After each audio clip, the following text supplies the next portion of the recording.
बोलिए सद्गुरु भगवान की जय। प्रातः स्मरणीय विश्ववंदनीय संत सम्राट सद्गुरु कबीर देव जी का यह बहुत ही मार्मिक भजन है। भजन क्या उलटवासी है। जब लोग सीधी सीधी बातों को नहीं समझते हैं तो साहेब अपने कहने के तरीके को थोड़ा बदलते हैं और ऐसी बुझाउल बातें कहते हैं कि लोगों का ध्यान आकर्षित हो जाता है। तो यहाँ पर सद्गुरु कबीर साहब उल्टी बात कहते हैं। संसार में जो हम देखते हैं उससे बिल्कुल विपरीत बातें कहकर लोगों का ध्यान अपनी ओर आकर्षित करते हैं। तो यह बहुत मार्मिक उलटवासी है। आपके बीच रखूं इसके पहले कबीर आश्रम देवरी चैनल की ओर से समस्त श्रोता बंधुओं को, माताओं को, बहनों को, सभी को सुबह की हार्दिक शुभकामनाएं। आज का दिन सभी के लिए सुखद एवं मंगलमय हो। आइए सद्गुरु कबीर साहब जी की यह उलटवासी मैं आपके बीच रखूं। सद्गुरु कबीर साहब कहते हैं, बोलो साधो अमृत बानी, बरसे कंबल भीजे पानी, नौका डूबे सिल उतराए, मछली धर के बगुला खाए। उल्टी उल्टी बात कह रहे हैं, केवल एक बात सही कही है, बोलो साधो अमृत बानी।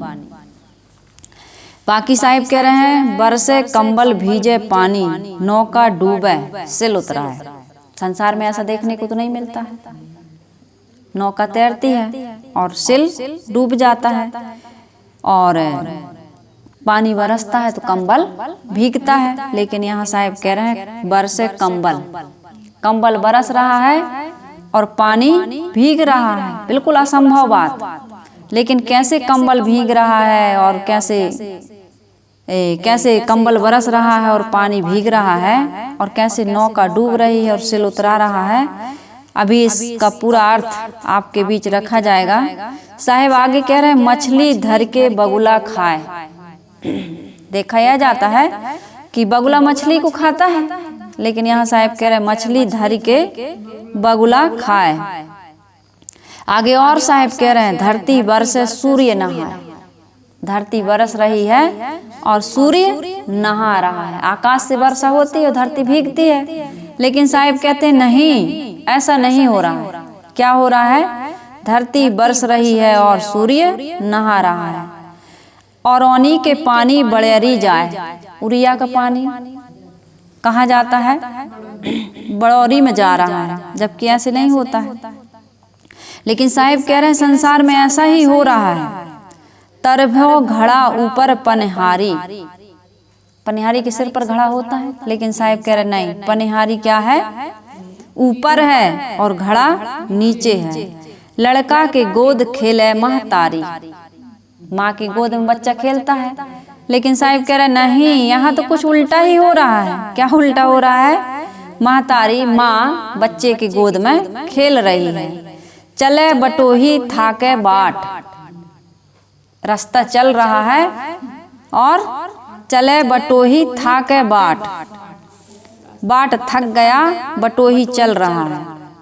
बटोही चलता है, थकता है। व्यक्ति चलेगा, थकेगा, रास्ता क्या थकेगा। लेकिन यहाँ साहब कह रहे चले बटोही थाके बाट, सोबनहार के ऊपर खाट। संसार में देखते हैं कि खाट के ऊपर सोते हैं लोग, हम और आप खाट के ऊपर सोते हैं। लेकिन यहाँ साहब कह रहे नहीं, सोबनहार के ऊपर खाट। या दुनिया की उल्टी रीत। इस दुनिया की उल्टी रीत है, तर भाई छानी ऊपर भाई भीत। दीवार नीचे रहती है और छानी छप्पर ऊपर रहता है। लेकिन साहेब नहीं कह रहे हैं, साहेब कह रहे हैं तर भाई छानी ऊपर भाई भीत। छानी नीचे है और दीवार ऊपर है। कहें कबीर सुनो नर लोई, यह पद बूझे बिरला कोई। सदगुरु कबीर साहब कह रहे हैं कि हे लोगों, इस पद का अर्थ कोई बिरले बिरले ही लगा सकते हैं। वैसे सदगुरु कबीर साहब की वाणी को समझने के लिए कोई विवेकी मर्मज्ञ ज्ञानी की आवश्यकता पड़ती है। सीधा सीधा हो कुछ तो हम सीधा सरल अर्थ लगा लेते हैं, लेकिन यहाँ तो सदगुरु कबीर साहब सब उल्टा ही उल्टा बता रहे हैं। तो उसको सीधा समझने के लिए कोई इसका मर्मी होगा, भेदी होगा, जानकार होगा, वही तो बताएगा। तो यहाँ थोड़ा सा सदगुरु कबीर साहब की इस वाणी पर हमें विचार करना है कि कैसे कंबल बरस रहा है और पानी भीग रहा है। तो सबसे पहले इसमें आया है, सदगुरु कबीर साहब कह रहे हैं, बोलो साधो अमृत वाणी। साहब हमें चेतावनी दे रहे हैं। साहब कह रहे हैं कि बोलो, लेकिन साध करके बोलो।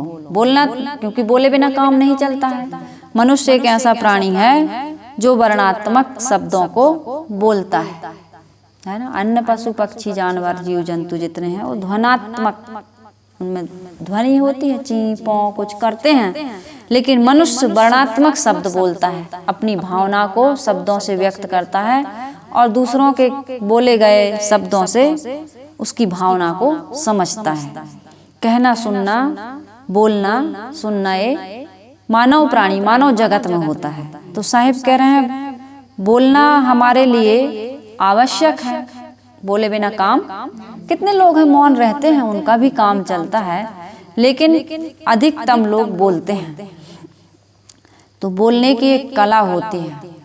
जितने भी लड़ाइयाँ हैं, जितने भी विवाद हैं, जितने भी झगड़ा होते हैं घर में, राग द्वेष या अपने अंदर जो राग द्वेष होता है, इसका मेन कारण तो होता है वाणी ही। शब्द का प्रभाव मनुष्य पर बहुत गहरा पड़ता है। तो इसलिए साहब कहते हैं बोलना तुम्हारी मजबूरी है, लेकिन साध करके बोलो, शोध करके बोलो, समझ करके बोलो और जरूरत का बोलो। अनावश्यक बोलने से आपके जीवन में दुख पैदा हो रहा है। नहीं समझ रहे हो? तुम अनावश्यक बोल बोलकर अपने जीवन में कितनी उलझन और समस्याएं पैदा कर रहे हो, कितना राग द्वेष, लड़ाई झगड़ा पैदा हो रहा है। तो साहिब पहली सावधानी यही दे रहे हैं कि बोलो साधो, साध करके बोलो। साधुओं के लिए ही नहीं है, इसमें साधो यानी सभी लोगों को वाणी की साधना करनी चाहिए, शब्द की साधना करनी चाहिए। हदीस में हजरत मोहम्मद ने एक बहुत बड़ी बात कही है कि जो दुनिया से उदास हो और कम बोलता हो, उसके पास बैठो। उसके पास बैठने से तुम्हें रूहानी ताकत मिलेगी, अर्थात आत्मबल मिलेगा। आज आदमी का आत्मबल बिल्कुल कमजोर हो चुका है। क्यों? क्योंकि उसके जीवन में संयम नहीं है। सबसे बड़ा संयम है वाणी का। तो वाणी के इस साधना, वाणी की साधना करने को सदगुरु कबीर साहब कह रहे हैं कि बोलो साधो, साध करके बोलो, जरूरत का बोलो, कम बोलो और क्या करो, अमृत वाणी बोलो। अमृत वाणी मीठा, मीठे शब्द ही अमृत वाणी है, लेकिन मीठे के साथ साथ निर्णय के शब्द भी हैं। वही मीठा मीठा है जिसमें निर्णय की वाणी होती है। यदि निर्णय की वाणी नहीं है तो वह शब्द मीठा नहीं। कितना भी मीठा बोले आप, लेकिन निर्णय करके आप नहीं जानते हैं, निर्णय की वाणी नहीं बोलते हैं, विवेक सम्मत बात नहीं करते हैं, तो आपका मीठा बोलना भी वहाँ पर बेकार हो जाता है। मीठा बोलिए, मीठे बोल, तुलसी मीठे वचन ते, सुख उपजत चहुँ ओर, वशीकरण एक मंत्र है, तज दे वचन कठोर। यदि आप कठोर वचन का त्याग कर देते हैं तो सब आपके बस में हो जाएंगे। फिर आपको वशीकरण मंत्र और अलग से सीखने की आवश्यकता नहीं है। बस कठोर, कटु शब्द, अश्लील शब्द, अनावश्यक शब्दों का त्याग कर दीजिए, मीठी वाणी बोलिए, वशीकरण एक मंत्र, सब आपके बस में हो जाते हैं। कैसे? केवल एक मीठी वाणी से। तो वशीकरण एक मंत्र है, तज दे वचन कठोर, तुलसी मीठे वचन ते, सुख उपजत चहुँ ओर। गोस्वामी तुलसीदास जी कहते हैं कि मीठे वचन बोलने से तुम्हारे जीवन में सुख ही सुख उत्पन्न होता है। तो पहली साधना तो प्रत्येक मानव को यही करनी चाहिए कि बोले, लेकिन साध करके बोले, मीठा बोले, अनावश्यक ना बोले, अश्लील ना बोले, कटु ना बोले, असत्य ना बोले, झूठ ना बोले। ये वाणी का दोष है। गाली, निंदा, झूठ, ये 3 दोष बताए जाते हैं ना वाणी के। तो सदगुरु कबीर साहब इसमें कह रहे हैं बोलो साधो अमृत वाणी। आपके पास कोई आया, आपने बड़ा आदर और सम्मान के साथ उसका स्वागत किया, आइए बैठिए, बहुत अच्छा लगा आप आए, बहुत सुबह से आपकी याद कर रहे थे, बहुत अच्छा लगा आपको देख करके, आइए बैठिए, बहुत अच्छा लगा।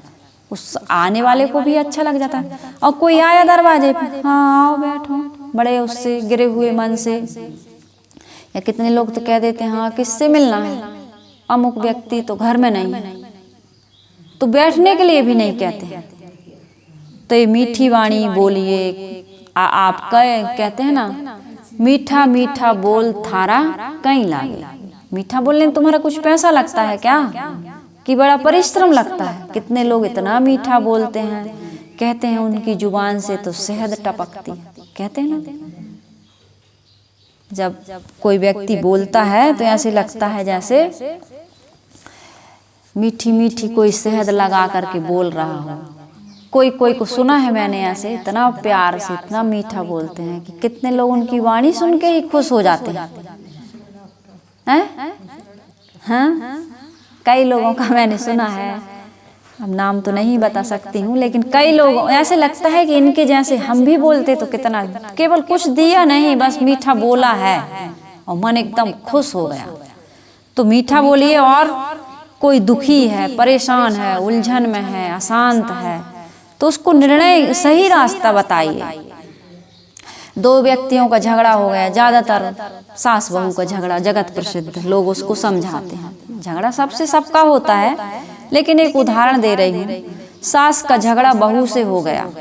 अब सास आई आपको बताने लगी हमारी बहू ऐसी है वैसी, तो सास को यह बताइए, देखो अपना घर छोड़ के आई है, परिवार छोड़ के आई है, माता पिता छोड़ करके आई है, सब कुछ छोड़ के आई है, तुम्हारी शरण में आई है, तो उसको अपनी बेटी जैसे प्यार दो। कुछ गलती हो जाती है, क्या तुम्हारी बेटी से नहीं होती, तुमसे नहीं होती, सबसे गलती होती है, तो उसको सह लेना चाहिए। और सह लोगे, प्यार दोगे, तो धीरे धीरे धीरे धीरे संगत का प्रभाव पड़ेगा। 20 साल 25 साल, अब तो लड़कियां खूब एजेट हो जाती हैं, 21-20 के बाद तो अलाउ है कि 21 साल के बाद ही शादी करना है ना। लड़कियों की 18 ही है क्या अभी भी, 21 18, फिर भी 18 के बाद ही करते हैं लोग। तो 20 साल का 18 साल का जहाँ जिनके साथ रहे हैं, ये जिस माहौल में पले बड़े हैं, उसका एक प्रभाव रहता है, असर रहता है। अब आपके घर में आई है धीरे धीरे, और जो बदलने वाले हैं वही बदलते हैं, सभी लोग बदलते भी नहीं हैं। कितने लोगों को आप नहीं बदल सकते, उनको वैसे ही स्वीकारना पड़ता है। तो जितना बदल सकते हैं बदलिए, प्रयास करिए। कहना सुनना तो होता है, जिनके साथ आप रहते हैं, आप यदि सोचें कि हम बिल्कुल कुछ भी नहीं कहेंगे, वाणी को बिल्कुल साध लेंगे, मौन हो जाएंगे, तो ऐसे भी काम नहीं चल पाता, ये हट हो जाता है, और अंदर अंदर फिर आपको कुंठा पैदा होती है, मन दुखी हो जाता है। तो कहिए, बिना कहे काम नहीं बनेगा, लेकिन एक नियम, एक व्रत ले लीजिए। मैं अपने जीवन का अनुभव बताऊं, आपको कहना पड़ेगा जिनके साथ आप रहते हैं, क्योंकि विचारों की भिन्नता, स्वभाव की भिन्नता, ये संसार का स्वभाव है। तो उस समय कहिए, लेकिन अपनी शांति, अपनी प्रसन्नता खो कर के मत कहिए।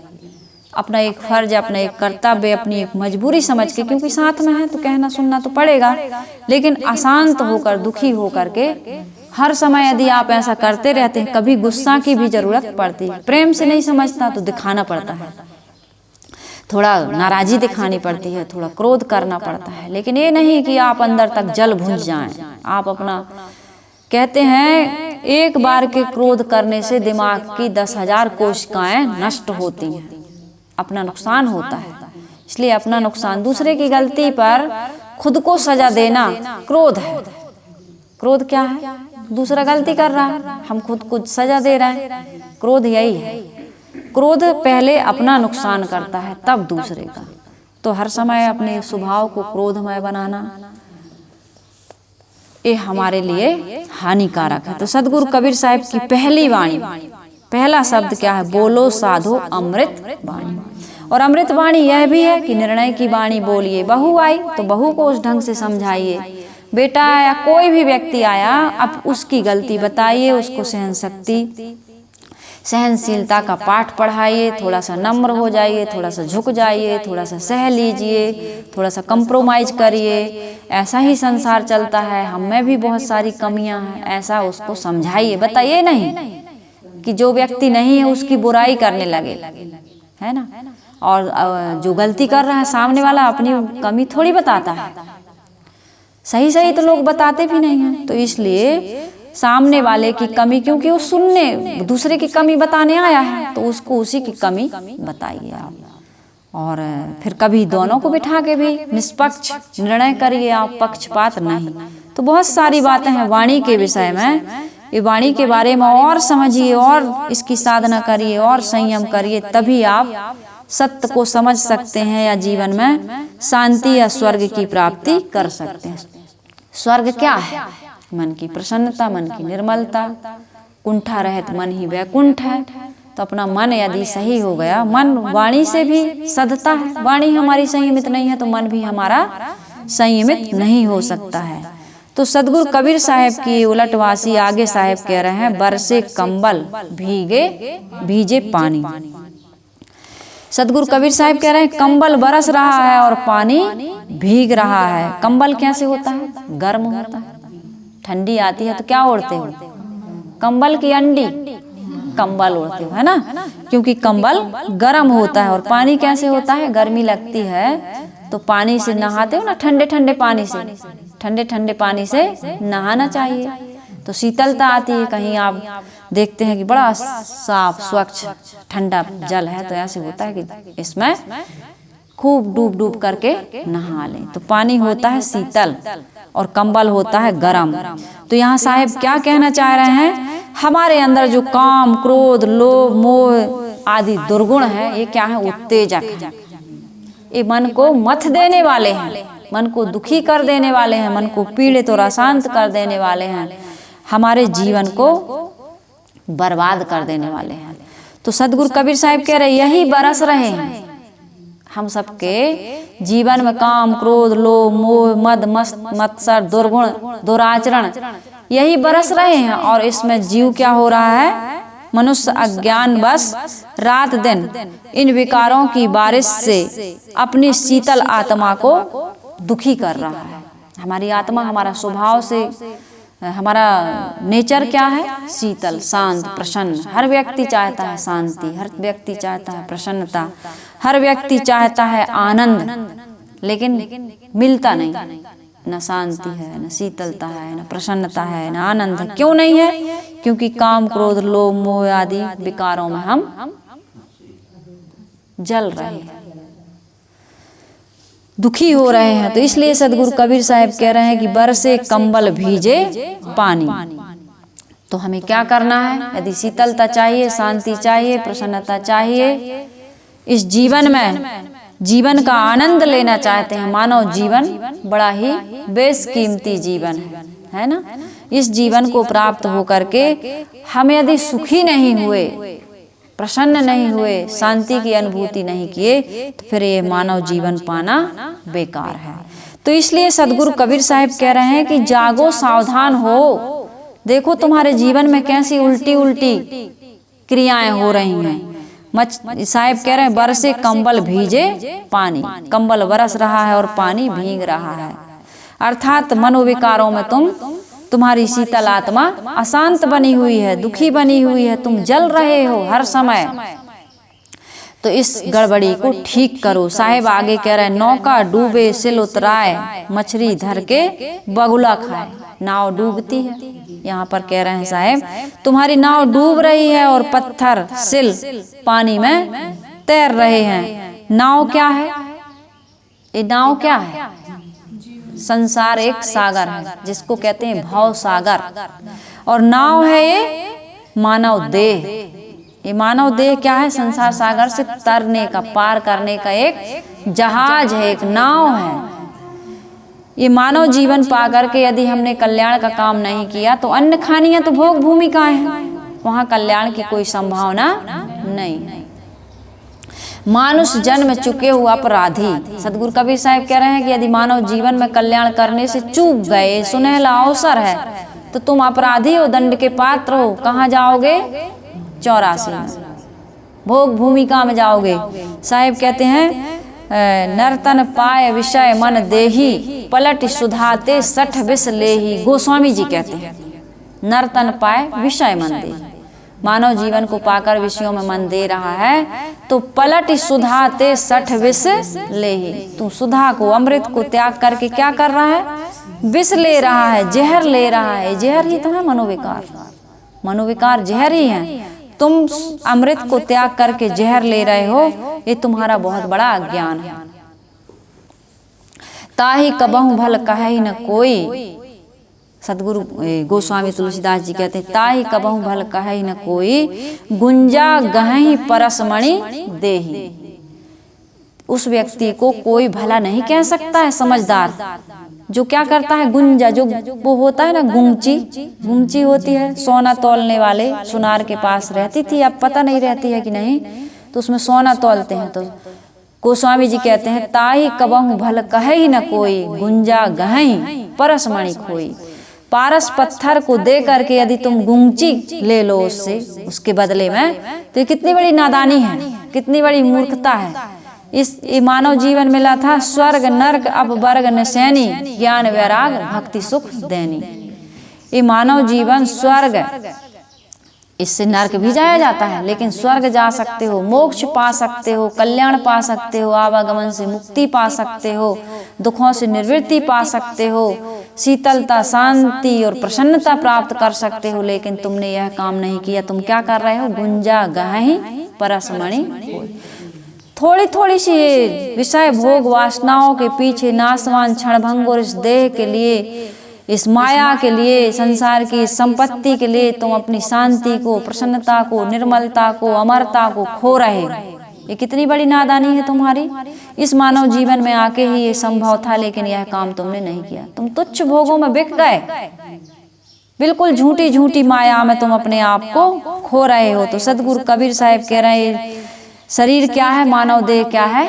भाव सागर से पार होने की एक जहाज है, लेकिन इसको तुमने विषय वासनाओं में डुबा दिया, विषय वासनाओं में डुबा दिया, और विषय वासनाओं में डूब करके तुम इस कल्याण के साधन को, इस सुनहले अवसर को तुम खो दिए। साहिब कह रहे हैं, सिल माया है जो सर्वत्र तैर रही है। माया, सदगुरु कबीर साहब ने कहा, माया महा ठगनी हम जानी। इस माया से कैसे बचोगे? माया की व्याख्या आपको समझ में आनी चाहिए। माया क्या है? माया कोई ऐसी हरि माया दुरत्या, कोई ऐसी हरि की माया नहीं जो आप पर दौड़ा दी है और आप उस माया को नहीं जीत सकते।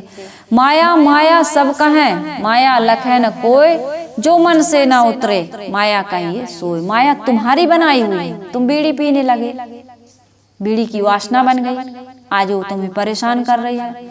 सिगरेट पीने लगे, शराब पीने लगे, मांस खाने लगे, जुआ खेलने लगे, लड़ाई झगड़ा करने लगे, अश्लील जो नहीं करने योग्य काम है, चोरी, झूठ, झगड़ा, लड़ाई, कितने कितने प्रकार के नशा है, व्यसन है, दुर्गुण है, दोष है, विकार है, तन के विकार, मन के विकार, इस शरीर के विकार। 10 विकार बताए जाते हैं, 10 दोष।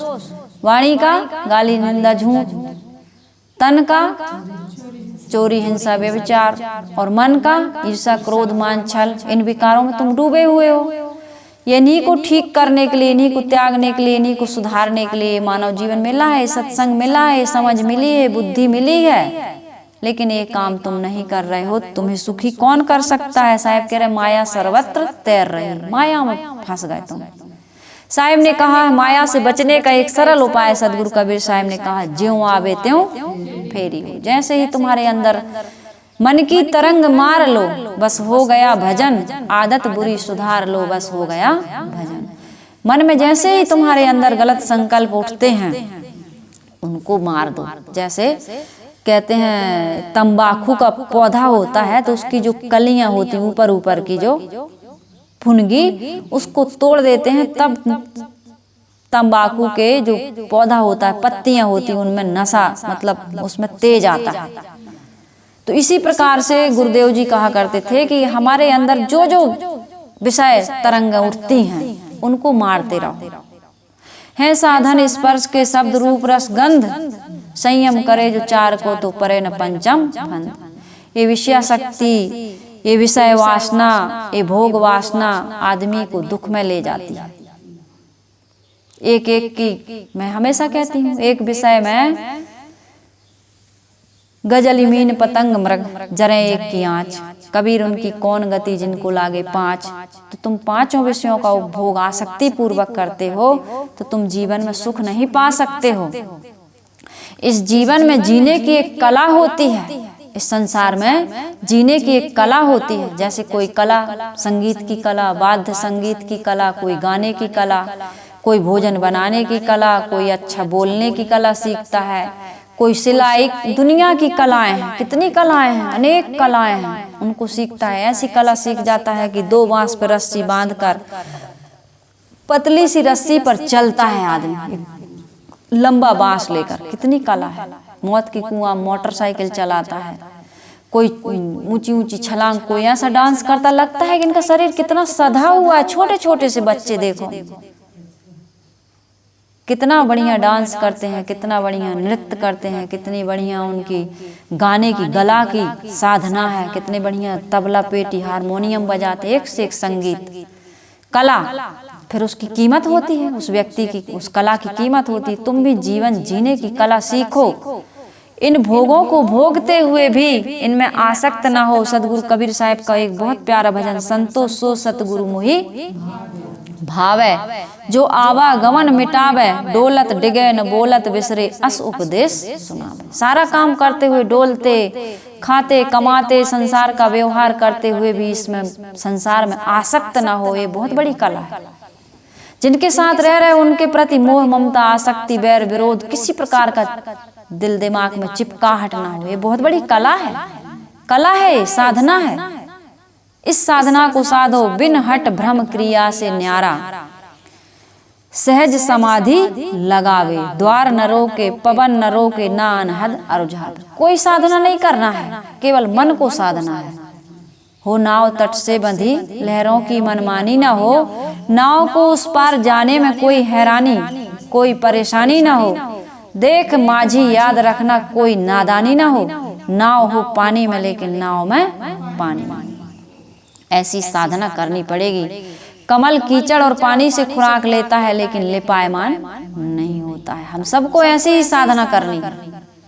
कच्चा नारियल पक्का नारियल का मैं उदाहरण देती रहती हूँ। हमको पक्का नारियल बनना है, मुझ में से सीख निकाल लेने के समान इस संसार से बिल्कुल निष्प्रह अनासक्त होकर के जिए। यह है जीवन जीने की कला। ए मन जहाँ जाए तहाँ निर्भय, समता से ठहरावे, कर्म करे और रहे अकर्मी, ऐसी युक्ति बतावे। संतोष सो सतगुरु मोहि भावे, जहाँ ज्ञान सरोवर शून्य शिला पर, आसन अचल जमावे, कहें कबीर सतगुरु सोई साचा, घट में अलख लखावे। संतोष सो सतगुरु मोहि भावे। कितनी उच्च, कितनी ऊंचाई की बात सदगुरु कबीर साहब करते हैं। सदगुरु कबीर का ज्ञान ऐसा ही छोटा मोटा ज्ञान नहीं है। सदगुरु कबीर साहब का ज्ञान एक ऐसा ज्ञान है जिसको पाकर के आप सहज ही संसार सागर से तर सकते हो। इच्छा करी भव सागर, सदगुरु कबीर साहब बीजक में कहते हैं, इच्छा करी भव सागर, जामे बोहित राम आधार, कहीं कबीर हरि शरण गहु गौखुर बच विस्तार। इच्छा करके ही हम भव सागर में डूबते हैं। और इच्छाओं का यदि हम त्याग कर दें, इच्छा का त्याग कर दें, अनावश्यक इच्छाओं में पड़ करके आदमी बीड़ी पीना, सिगरेट पीना, शराब पीना, मांस खाना और अनावश्यक बोलना, अनावश्यक क्रियाएं करना, ये सब आदमी के लिए क्या है?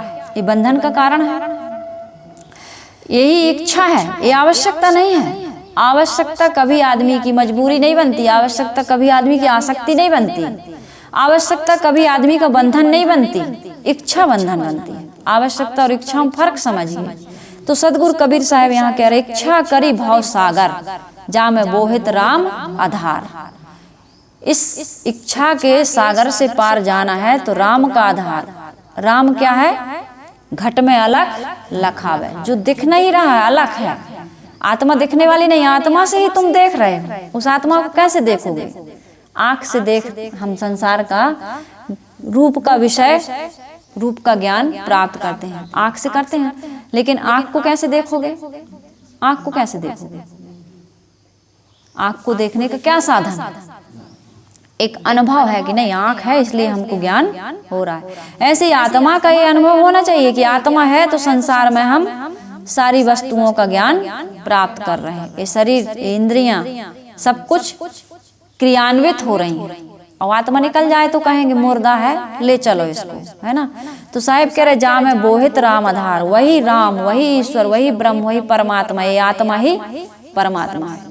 उसको समझिए और संसार की विषय वासनाओं को, भोग वासनाओं को त्यागिए। साहिब कह रहे हैं यदि यह काम आसक्ति को त्याग दिए और अपने अंतरात्मा में स्थित हो गए, संसार से लौटकर अपनी आत्मा में स्थित हो गए, तो तुम्हारे लिए संसार सागर तरना कैसे हो जाएगा। कहें कबीर हरि शरण गहो, गोखुर बच विस्तार।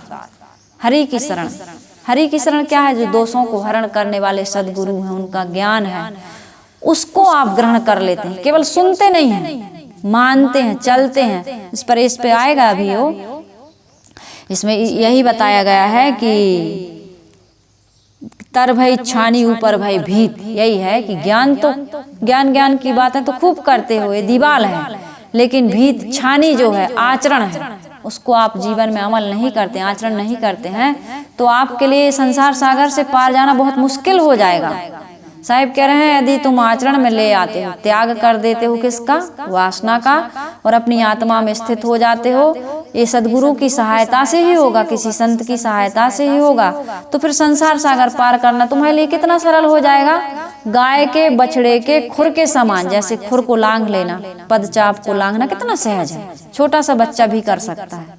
तो छोटे छोटे बच्चों ने, जो ध्रुव ने, प्रहलाद ने, हम उनकी कहानियां सुनते हैं, या गृहस्थी में फंसने के बाद गोपी चंद ने, महात्मा बुद्ध ने, है ना, या राजा भर्तरी ने, या और भी पारक सिद्धांत के कितने संत हैं, उन्होंने यदि मुक्ति पाई है, यदि मोक्ष और कल्याण प्राप्त किया है, तो वो यही है कि उन्होंने वासना का त्याग किया। चाहे वो अंगुलीमाल हो, चाहे क्या है वाल्मीकि, रत्नाकर डाकू, समझ गए हो, समझ में आ गया और उन्होंने अपने जीवन में परिवर्तन किया। बस संसार से पार जाना, बिल्कुल हमें पीठ देना है, सहज बात है। तो साहिब कह रहे हैं धरती बरसे सूर्य नहाए और उन्हीं के पानी बड़ेरी जाए। अब और तीसरी बात साहिब कह रहे हैं कि धरती बरस रही है और अभी यहाँ ये रह गया, नौका डूबे सिल उतराए, मछली धर के बगुला खाए। मछली क्या कर रही है? बगुला को खा रही है, जबकि होता क्या है, बगुला मछली को खाता है, लेकिन यहाँ साहिब कह रहे हैं मछली ही बगुला को खा रही है। मछली क्या है? मछली मन को सुवश कर सकता था आदमी, लेकिन मन को सुवश नहीं किया। ये मन क्या हो गया है? मन, मछली है इंद्रियां और मन है बगुला। मछली क्या है? इंद्रियां, और मन क्या है? बगुला। तो मन, इंद्रियां मन को पतित कर रही हैं, क्योंकि आपने इंद्रियों का संयम नहीं किया। इंद्रियों को बस में करिए, इंद्रिय संयम। इंद्रिय संयम नहीं है तो मन बस में नहीं हो सकता। आप ऐसे दृश्य को देखेंगे, ऐसे शब्द को सुनेंगे, ऐसे रस को चखेंगे, ऐसी त्वचा से कोमल कोमल स्पर्श चाहेंगे, विषय भोग वासना, आप इसको नहीं त्याग पाएंगे तो मन आपका चंचल ही बना रहेगा, मन आपका दूषित ही बना रहेगा। मन में विषय शक्ति, आसक्ति, वासना ये खत्म होने वाली नहीं है, दुख दूर होने वाला नहीं, आवागमन से मुक्ति मिलने वाली नहीं है। तो साहिब कह रहे हैं कि मछली है इंद्रियां और बगुला है मन। मन के बस में इंद्रियां होनी चाहिए, लेकिन इंद्रियों के हाथ बिक गया हमारा मन, तो फिर जीव की दुर्दशा ही होनी है। कहते हैं आत्मा रथी है, शरीर रथ है, इंद्रियां घोड़े हैं, मन लगाम है और बुद्धि सारथी है। अर्जुन से गीता में श्री कृष्ण यही बात कहते हैं कि हे अर्जुन, ये इंद्रियां क्या है? घोड़े हैं, और सधी हुई इंद्रियां यदि लगाम नहीं लगी है तो ये घोड़े कहाँ पटकेंगे आपको। वही साधना में अभी बता रही थी ना, जो साध लेता है, कला सीख जाता है, कोई साधना करता है, चाहे स्वर की साधना हो, चाहे संगीत की साधना हो, चाहे किसी भी क्षेत्र में जो साधना करता है, तो वो उसकी कीमत हो जाती है। आपके पास घोड़ा है लेकिन सधा हुआ नहीं है, लगाम नहीं लगी है, तो आप अपनी मंजिल को नहीं पहुंच सकते। वो बीच में ही, रास्ते में ही आपको पटक देगा, गिरा देगा, हाथ पैर तोड़ देगा, आपकी दुर्दशा कर देगा। तो हमारी भी इंद्रियां भी ऐसी ही हैं, हमें मन रूपी लगाम की आवश्यकता है। और बुद्धि क्या है? सारथी। हमारी बुद्धि कुशाग्र होनी चाहिए, सही बुद्धि, सत बुद्धि होनी चाहिए, दुर्बुद्धि नहीं। हम तो दुर्बुद्धि पाले हुए हैं, तो दुर्बुद्धि का परिणाम क्या होगा? दुखद होगा। और सतबुद्धि का परिणाम क्या होगा? सुखद होगा। ये आत्मा रूपी रथी को इस शरीर में शांति तभी मिलती है जब मन इंद्रियां सब सधे हुए हैं, बुद्धि हमारी संयमित हो, शुद्ध हो। तो सदगुरु कबीर साहिब कह रहे संसार में ऐसा बहुत कम देखने को मिलता है, सब उल्टा ही हो रहा है। मछली ही बगुला को खा रही है, इंद्रियां ही मन को पतित कर रही हैं। ऐसा नहीं होना चाहिए। सदगुरु कबीर की वाणी जो सुनेगा, समझेगा और जीवन में अमल करेगा, उसका जीवन सफल हो जाएगा। सदगुरु कबीर साहिब कह रहे हैं अज्ञान की उल्टी चाल, इंद्रियां ही मन को पतित कर रही हैं। तो ऐसा हमारे जीवन में नहीं होना चाहिए। आगे सदगुरु कबीर साहिब कह रहे हैं धरती बरसे सूर्य नहाए और ओनी के पानी बड़ेरी को जाए। अब यहाँ धरती बरस रही है और सूर्य उसमें नहा रहा। धरती क्या है? धरती है मोह माया और सूरज क्या है? चेतन आत्मा। मोह माया की ऐसी बारिश हो रही है कि आत्मा उसमें भीग गई। कैसी भीग गई? विकारों में भीग गई। और सद्गुणों से नहीं भीगी, विकारों से भीगी हुई है। इसलिए आत्मा तड़फ रही है, अशांत है, बेचैन है, व्याकुल है, परेशान है। कहते हमारी आत्मा बहुत दुखी है। तो दुखी नहीं रहेगी? क्यों नहीं रहेगी दुखी? क्योंकि ये मोह माया में भीगी हुई है। तो मोह माया का जो त्याग कर देता है उसकी आत्मा सुखी हो जाती है, बंधनों से मुक्त हो जाती है। अपने स्वरूप के भूल बस आदमी मोह माया में डूबा हुआ है। अपने स्वरूप का भूल, अपने आप को वो आत्मा कहाँ समझ रहा है? अपने स्वरूप का भूल, अपने को आप भूल के हैरान हो गया, माया के जाल में फंसा वीरान हो गया। ये माया बिल्कुल झूठा ही झूठ, जिसमें आदमी हमेशा लगा हुआ है। टाइम नहीं है, फुर्सत नहीं है सत्संग की, साधना की, ध्यान चिंतन की, आत्मचिंतन की, अपने स्वरूप बोध की। आदमी को कोई समय, कोई टाइम ही नहीं है। सुबह उठे बस सुबह से लग गए। अब जब तुम जिस चीज का सेवन करोगे, जहां ज्यादा समय दोगे, उसी का तो संस्कार बनेगा। आत्मबुद्धि बनी ही नहीं, देह बुद्धि बनी हुई है। शब्द स्पर्श रूप रस गंध में ही लगे हुए हो। सुबह से शाम हो जाती है। ज्यों सोना ललनी गहे कीट कुसियारी मांझ, ऐसी गति संसार की भई दिवस से सांझ।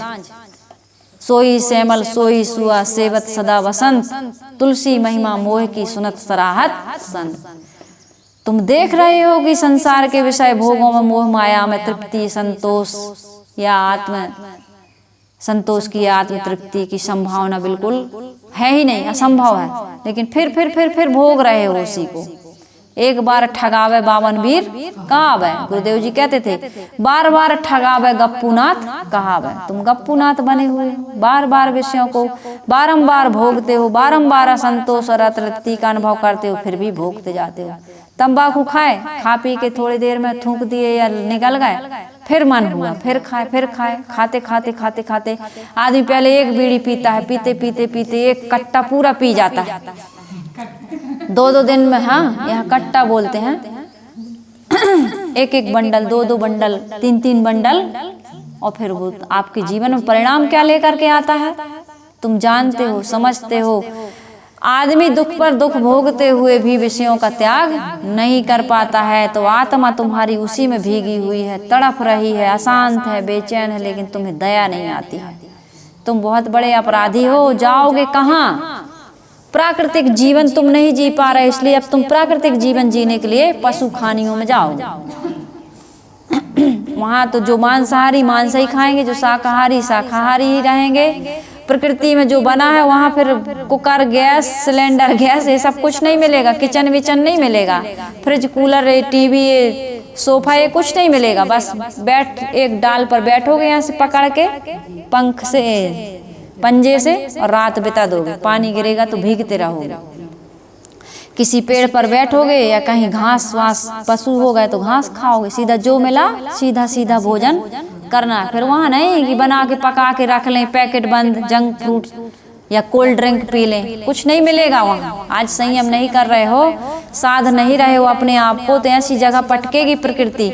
आपको कहा मिर्ची मत खाना, मिर्ची मत खाना, नहीं माने, अति कर दिए, डॉक्टर ने लगाया इंजेक्शन, फिर किया ऑपरेशन, है ना, फिर डाल दिया आईसीयू रूम में, पड़े हो आप, अब बवासीर हो गया, अब गैस की बीमारी हो गई, अब हार्ट की सब नसें ब्लैक हो गई, ब्लैकेज हो जाते हैं ना, बंद हो गई, चोक हो गई, अब डलवाओ मशीन, और वो भी ज्यादा दिन चलने वाली, और बीच में राम नाम सत्य हो गए तो गए काम से, है ना। पहले ही दस्तखत करवा लेते हैं कि कोई गारंटी नहीं, मर मुर गए तो हम फंसेंगे नहीं। डॉक्टर के पास जब आप एडमिट होते हैं, ऑपरेशन के लिए जाते हैं ऑपरेशन थिएटर में, तो सिग्नेचर लगते हैं, परिवार वालों को भी और आपके भी, है ना।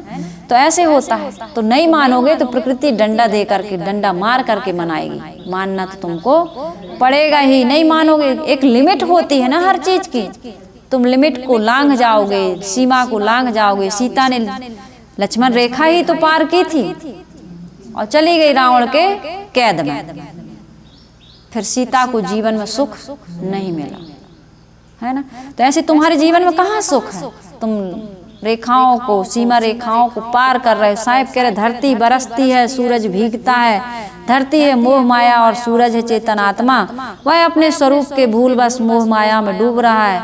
नीचे चूने वाला पानी ऊपर बड़ेरी में जा रहा है। साहिब आगे कह रहे हैं कि औरोनी के पानी बड़ेरी जाए, नीचे का पानी निम्नगामी मलिन मनोवृत्ति उच्च बुद्धि को भ्रमित कर रही है।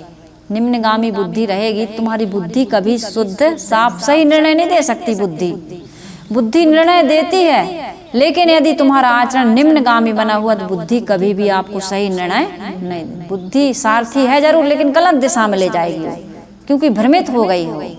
तो आपकी बुद्धि सही निर्णय तभी देगी तब आप मलिनता को, मालिन्यता को त्याग दोगे।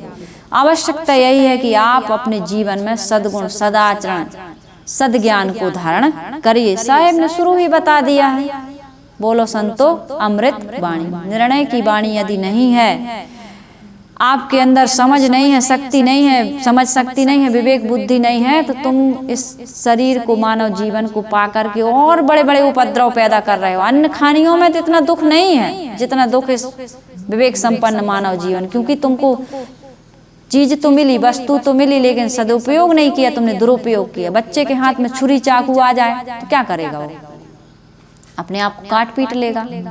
लेकिन वही छुरी चाकू एक समझदार पढ़े लिखे डॉक्टर के पास आ जाए तो आपके रोग को ठीक कर देगी। वो है वही छुरी, लेकिन समझ और ना समझ का फेर है।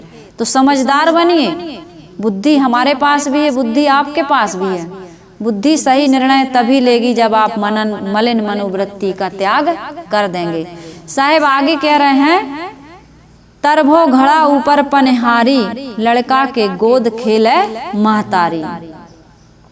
संसार में आप देखते हैं कि पनिहारिन कैसे रहती है? कहाँ रहती पनिहारिन? नीचे रहती कि ऊपर? नीचे। पनिहारिन नीचे रहती है और घड़ा, मटका, पानी का पात्र कहाँ रहता है? सिर पर, ऊपर। परंतु सदगुरु कबीर साहब कह रहे हैं यहाँ उल्टा हो रहा है संसार में। कैसे उल्टा हो रहा है? घड़ा है शरीर, घड़ा है शरीर और पनिहारिन है मनोवृत्ति। मनुष्य का शरीर रूपी घड़ा तो पृथ्वी पर है, लेकिन मनोवृत्ति आकाश में दौड़ रही है, कल्पना लोक में विचर रही है। और जितना तुम सोचते हो क्या जीवन में उतना मिलता है, वो मिलता है? नहीं मिलता है और न मिल सकता है, संभव नहीं। आदमी की इच्छाएं अनंत हैं और वो ऐसी ऐसी जगह सुख, ईश्वर, ब्रह्म, परमात्मा या कोई लोकांतर की तलाश करता है जहाँ केवल सुख ही सुख हो। मेरे सारे गुनाह है वहाँ माफ कर दिए जाएं, मेरी सारी इच्छाएं वहाँ पूरी हो जाएं। ऐसे ही स्वर्ग की, ऐसे ही लोक की तो कल्पना करता है, ऐसे ही भगवान की तो कल्पना करता है। ऐसे ऐसे भोग चाहता है, बस बना हुआ है शेख चिल्ली, यथार्थ से बिल्कुल दूर। आपने जो सोचा था क्या वो पूरा हुआ? होता है? नौजवानों को आप देखिए, कम उम्र वाले बच्चों को आप देखिए, कितनी उनके अंदर आकांक्षाएं, कितनी इच्छाएं, कितनी ख्वाहिश, एक एक ख्वाहिश पर उनका कहो पूरा एक जीवन लग जाए और पूरी ना हो। ऐसी कई अनंत इच्छाएं मनुष्य के अंदर।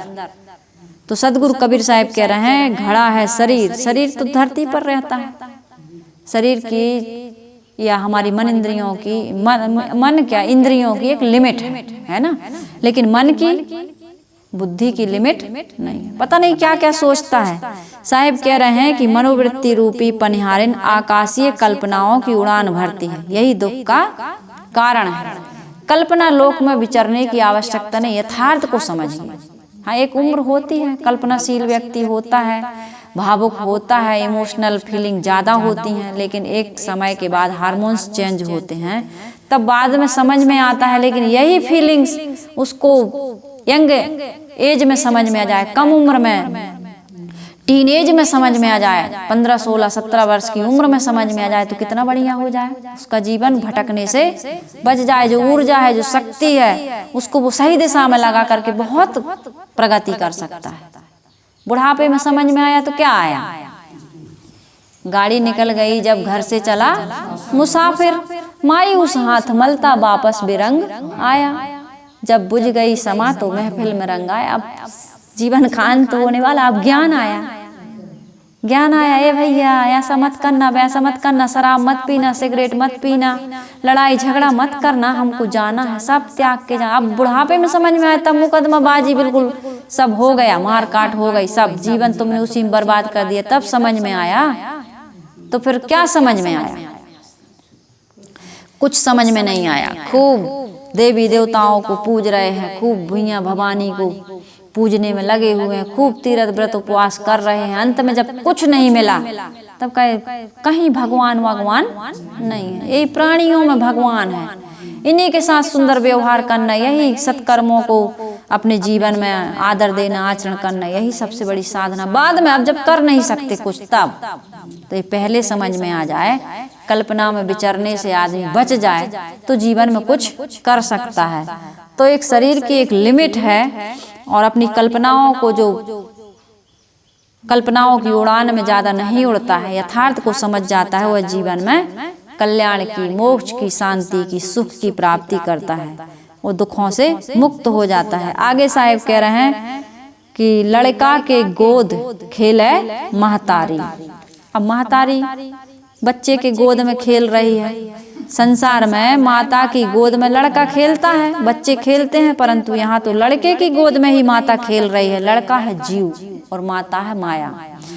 माया की गोद में ही जीव खेल रहा है, हर समय माया में पड़ा हुआ है, जबकि जीव के बस में माया हो सकती है। माया का त्याग करना है। माया सब कहे माया लखे न कोई, जो मन से न उतरे माया कहिए सोए। माया का त्याग किया जा सकता है। माया को अपने आप को उसकी पकड़ से मुक्त किया जा सकता है, लेकिन नहीं, जीव ही माया के चक्कर में पड़ा हुआ है। ये माया ही तो बनाई हुई, अपनी माया, अपनी जो कुछ भी तुमने कमाया है, आज जिसमें तुम आसक्त हो, जिसमें तुम डूबे हुए हो, जिसकी जो संस्कार और वासना बनी हुई है, उसका त्याग करके साहिब कहते हैं, जो जाना हूँ जग जीव ना, जो जाना हूँ सो जीव। पानी पचावहूँ आपना तो पानी मांगना पीऊ।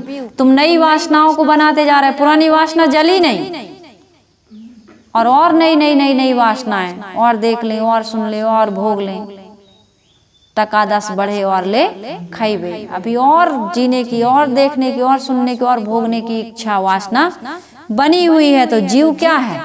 ये माया की गोद में खेल रहा है। अभी इससे मुक्त होने की बिल्कुल मन में विचार भावना नहीं आ रही। अभी तो और आएंगे, अभी और आएंगे। नारद जी कह रहे चलो वैकुंठ, कहते नहीं महाराज, अभी तो हमें बच्चा का सुख भोगना है, फिर बच्चों के बच्चों का सुख भोगना है, फिर और कितनी 10-10 पीढ़ियों के लिए कमा के जाता है आदमी, तो कहाँ जाएगा? कमा के जाएगा वाएगा नहीं, यहीं आएगा वो। तो साहिब यही कह रहे हैं कि आदमी हरदम भूल में है, माया में आसक्त है। यही है लड़का के गोद खेले महतारी। चले बटोही थाके बाट, शोभन हार के ऊपर खाट। सदगुरु कबीर साहब यहाँ कह रहे हैं पथिक चलते हैं और रास्ते थक जाते हैं। ये पथिक क्या है? जीव। और रास्ते क्या है? संप्रदाय। अनेक मत पंथ संप्रदाय है और ये थक जाते हैं, अर्थात जीव का कल्याण नहीं कर पाते। मत पंथ संप्रदाय में आदमी कई बार भटक जाता है।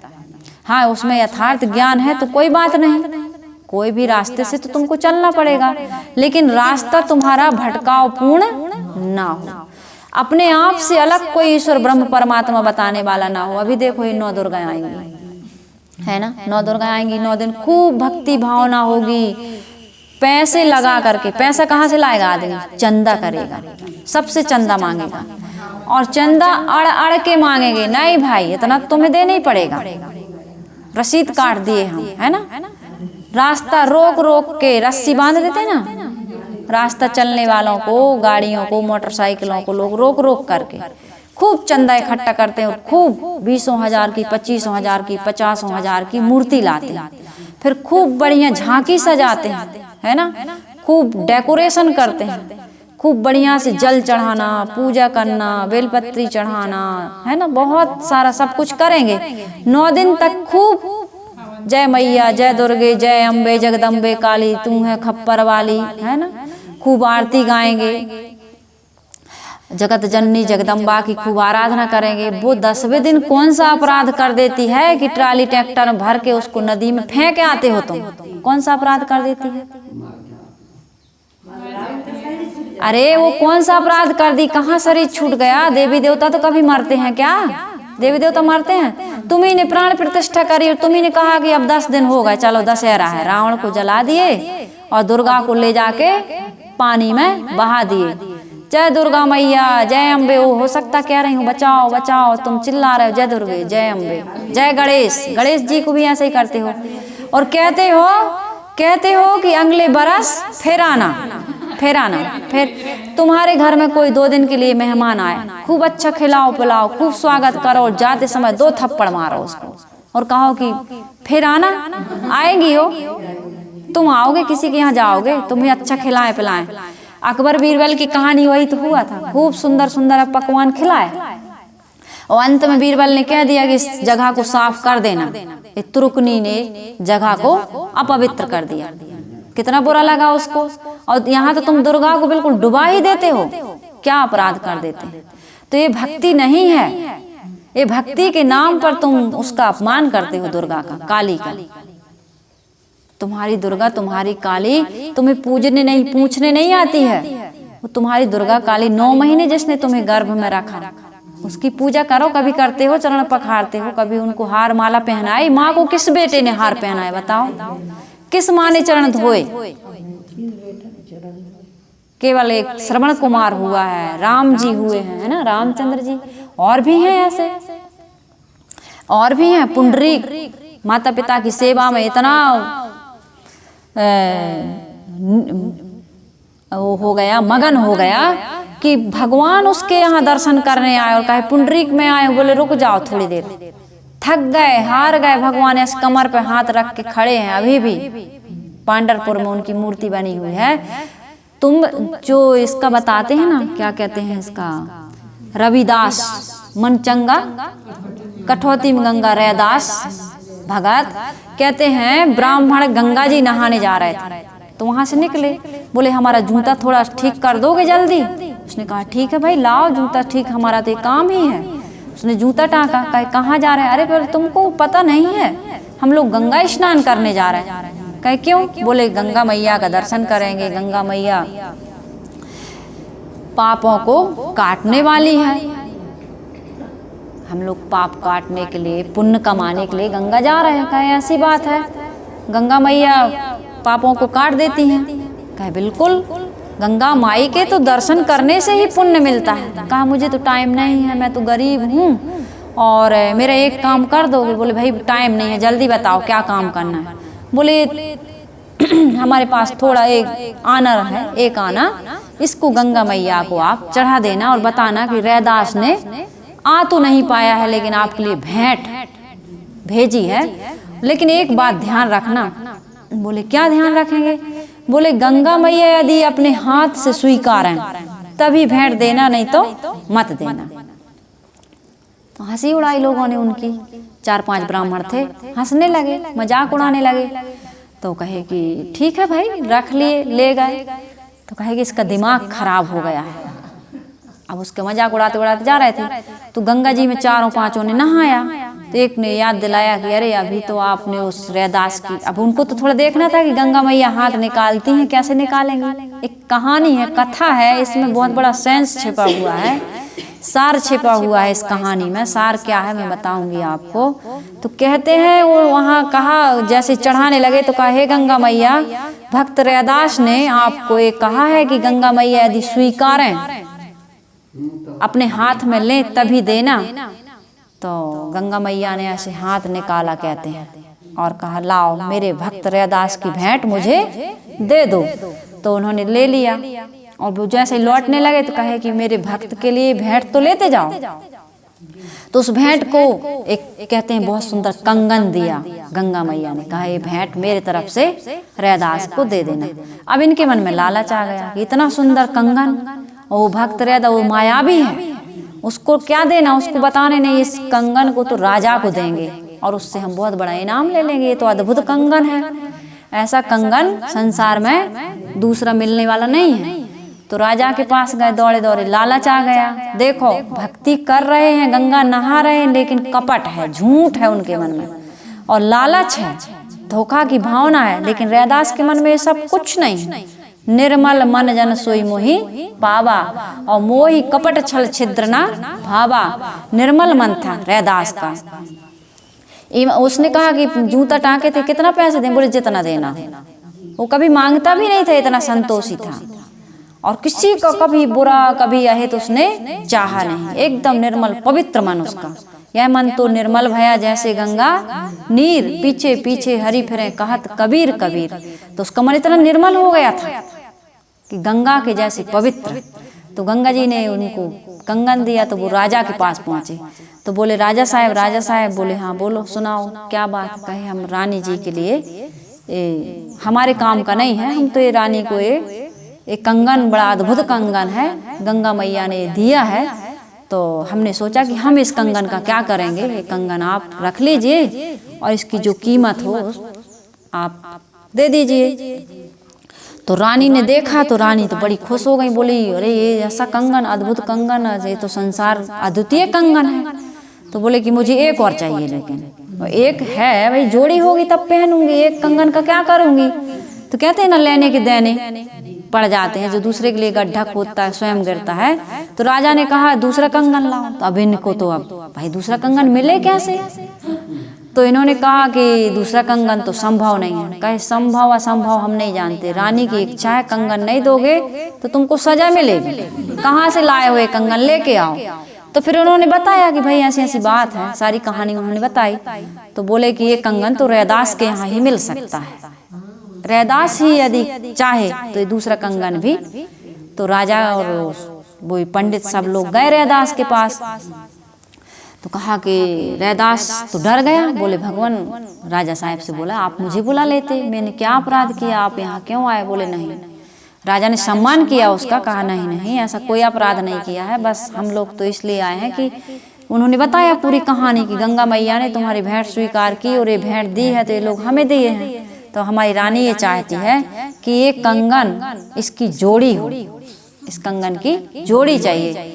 तो कहा कि गंगा मैया ने मेरी भेंट स्वीकार कर ली, गंगा मैया ने मेरी भेंट स्वीकार कर ली और गंगा मैया ने मुझे ये कंगन दिया। एकदम खुश हो गया, आभार व्यक्त करने लगा, अपने आप को अहो धन्य भाग समझने लगा और गंगा मैया को याद करने लगा। तो कहा रैदास एक और कंगन चाहिए। तो कहा कि वो लोग उससे चिढ़ते थे। तो कहा कि ये कंगन कहाँ से लाएगा, गंगा मैया अब इसको कंगन नहीं दे सकती हैं, चलो गंगा जी, नहीं तो चलो गंगा जी, गंगा जी चलो और दूसरा कंगन दिलवाओ। तो उसने कहा गंगा जाने की जरूरत नहीं है, मन चंगा तो कठौती में गंगा। तो वहीं पर बैठ गया वो हाथ जोड़ के और गंगा मैया की आराधना की। तो कहते हैं कठौती में गंगा जी प्रकट हो गई और एक और कंगन। बोले भक्त रैदास ए लो तुम्हारा दूसरा कंगन।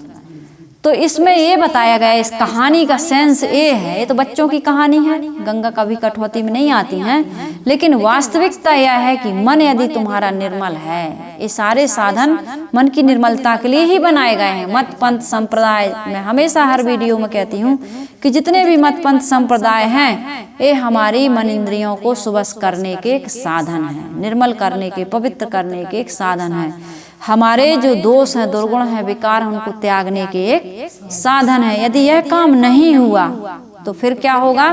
तुम्हारे जीवन में ये मत पंथ संप्रदाय शांति या मोक्ष या कल्याण लेकर के आने वाले एक रास्ता है, इस पर चलेंगे आप, और इनकी जो वास्तविकता है, जो इनका उद्देश्य है, रीजन है, उसको समझेंगे कि भाई ये मत पंथ संप्रदाय क्यों बने, ये पूजा, ये पाठ, ये नदियों में नहाना क्यों बनाया गया, पानी को, पेड़ को, पत्थर को, पहाड़ को पूजने की बात क्यों कही गई कि आप उस ईश्वर को, ब्रह्म को, परमात्मा को, उस आत्म सत्ता को भूलो मत। हमेशा याद रखो कि कण कण में भगवान है, कण कण में तक बताया गया है। क्यों बताया गया? क्योंकि भगवत सत्ता को आप नकारें ना, हमेशा याद रखें। हर कहीं जहाँ जाए, गोचर, मतलब जहाँ भी तुम्हारी दृष्टि जाए, उसमें रामायण में उसमें आया है ना, जाकी रही भावना जैसी प्रभु मूरत देखी थी। ऐसी भावना बना लोगे सब जगह, कुत्ता में भी भगवान, हर जगह भगवान दिखे, ऐसी भावना हमारी बन नहीं पाती। यही भावना बनाने के लिए मत पंथ संप्रदाय बनाए, ये पूजा पाठ ये सब कहीं बताया जाता है, ये इससे कल्याण नहीं होता, ये भावना की शुद्धि के लिए बताया गया है, एक साधन है तो अपने अंदर ही भगवान, बाहर नहीं है, लेकिन अंदर बाहर सर्वत्र भगवतमय भावना हो जाए तुम्हारी, इसलिए संप्रदाय है।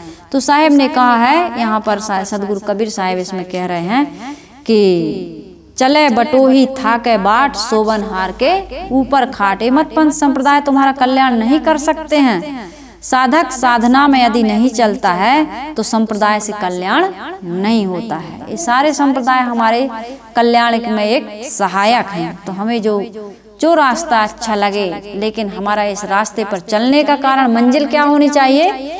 निर्मलता, प्रसन्नता, निष्कपटता, दोष दुर्गुण का त्याग। तभी हमें आत्म शांति की प्राप्ति हो सकती है। जब हम प्रयत्न करते करते, यत्न करते करते दोषों को त्याग देते हैं, तब हमें आत्म शांति मिलती है। और दोष नहीं त्यागे तो फिर सारी साधना तुम्हारी बेकार है। तो सदगुरु कबीर साहब के सोवन हार के ऊपर खाट, सोते हुए आदमी के ऊपर खाट ऊपर पड़ी हुई है, अर्थात आदमी माया मोह में पड़ा हुआ, वही है, वही बात है। सदगुरु कबीर साहब अपने कहने का ढंग बारंबार पुनरावृत्ति कर रहे हैं, क्योंकि हमारा मन बार बार आसक्त, मोह माया में आसक्त हो जाता है। तो आदमी मोह माया में पड़ा हुआ सो रहा है, और उसके ऊपर क्या है? सट विकार, उत्पत्ति, आदमी का जन्म होता है, धीरे धीरे वृद्धि होती है, बाल अवस्था आती है, कौमार अवस्था आती है, अधेड़ अवस्था आती है, और फिर मृत्यु उसके ऊपर सवार हो जाती है। यही है सोबन हार के ऊपर खाटे। सट विकार, काम, क्रोध, लोभ, मोह, मद मत्सर आदि सट विकार जीव के ऊपर पड़े हुए हैं। इनको सही करना है, आपको ऊपर होना, सट विकारों को नीचे करना। जैसे खाट पर आप सोते हैं, ऐसे ही सट विकारों से आप ऊपर उठिए, दोष दुर्गुणों को त्यागिए, तभी आपका कल्याण हो सकता है। यह दुनिया की उल्टी रीत, तर भाई छानी ऊपर भाई भीत। सदगुरु कबीर साहब कह रहे हैं संसार की बुद्धि बड़ी उल्टी है। कैसी उल्टी है? छप्पर नीचे और दीवाल ऊपर है, अर्थात ज्ञान रूपी आधार दीवाल ऊपर है। ज्ञान तो खूब है, ज्ञान से आदमी का कल्याण नहीं होता है, जानकारी होती है। ज्ञान एक जानकारी, बोध होता है जगा हुआ, बोधत्व को प्राप्त, आत्मा को अमृत को प्राप्त हो जाना। जगा हुआ व्यक्ति बोधवान कहलाता। जैसे महात्मा बुद्ध को बोध हो गया तो वो बुद्ध कहलाए।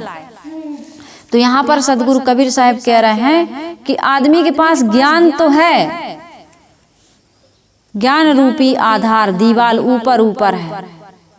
दीवाल जब तक उस पर छप्पर नहीं होगा तो दीवाल दुर्बल ही होगी। दीवाल खड़ी है लेकिन छप्पर ना हो तो कुछ दिन में ही गिर जाएगी कि नहीं गिर जाएगी? क्या मतलब दीवाल खड़ी करने से? जब छाया ही नहीं, ऊपर छप्पर ही नहीं है, तो दीवाल खड़ी करने से कोई मतलब होगा?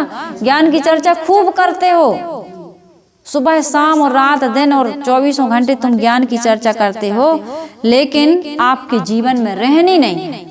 आचरण नहीं है ना, तो दीवाल गिर जाएगी। ज्ञान किसी काम का काम आने वाला नहीं है। तो इसलिए मनुष्य को शांति मिलती है सदाचरण से। तो छप्पर तो है ऊपर, दीवाल ऊपर है, दुनिया की उल्टी रीत तर भाई छानी ऊपर भाई भी। छानी तो दीवाल ऊपर है और छानी नीचे। आचरण है ही नहीं, ज्ञान खूब बघार रहे हो तो तुम्हारा कल्याण, तुम्हारी शांति, तुम्हारा मोक्ष होने वाला नहीं है। तो सदगुरु कबीर साहब कह रहे हैं जितना ज्ञान है उतना आचरण करते चलो, तब तुम्हें जीवन में सफलता और शांति मिलेगी, आत्म कल्याण होगा, दुनिया का दुख दूर हो सकता है। कहीं कबीर सुनो नर लोई, यह पद बूझे बिरला कोई। सदगुरु कबीर साहब कहते हैं लोगों, हे मनुष्य सुनो, उपरयुक्त तथ्यों को कोई बिरले बिरले लोग समझेंगे, नहीं तो साहब बिल्कुल पागल हो गए हैं कहेंगे।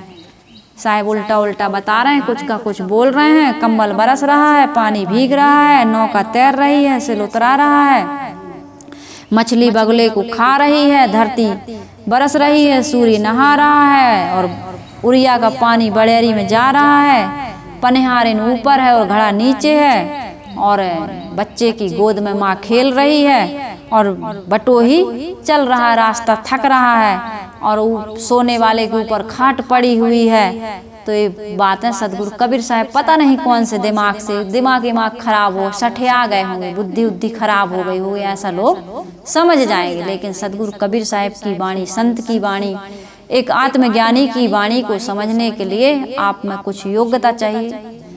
आपको जब तक गुरु नहीं मिलेंगे, जब तक आप 200 दुर्गुणों विकारों का त्याग नहीं करेंगे, तब तक संत महापुरुषों की वाणी से आप लाभ क्योंकि समझ ही नहीं पाएंगे। तो ये सदगुरु कबीर साहब का बहुत मार्मिक पद, उलटवासी बोलो संतो अमृत वाणी, अमृत वाणी, वाणी का साधा, वाणी को साधो, योगस्य प्रथम द्वारा वाक्य निरोधा, वाक्य संयम। वाणी का जो संयम नहीं करेगा, मैंने कल भी बताया था ना आप लोगों को, एक वीडियो में मैंने बताया है कि पूरा महाभारत 24,000 श्लोक लिख गए, लेकिन गणेश जी बोले नहीं, तब महाभारत की रचना हुई। तो कम बोलिए, बोलने से विकार पैदा होता है। तो ये इन सदगुरु कबीर साहब के उलटवासियों को खूब समझें और समझ करके जीवन में अपने आचरण करें, तभी हमारा जीवन सफल हो सकता है, सुखी हो सकता है, दुखों से मुक्त हो सकता है। और इसी प्रयास में कबीर आश्रम देवरी चैनल आप सबके बीच सदगुरु कबीर साहब की वाणी लेकर के आता रहता है। मैं आप सभी का बहुत बहुत आभार व्यक्त करती हूँ कि आप सभी लोग इन विचारों को बहुत श्रद्धा और भक्ति के साथ रुचि पूर्वक सुनते हैं और अपने जीवन में शांति की प्राप्ति कर रहे हैं। मेरी मेहनत, मेरा परिश्रम सफल और सार्थक हो रहा है। तो आइए अब मैं अपनी वाणी को यहीं विराम देती हूँ और आशा करती हूँ कि आप सदगुरु कबीर की वाणी से लाभ लेते रहेंगे। बोलिए सदगुरुदेव की जय।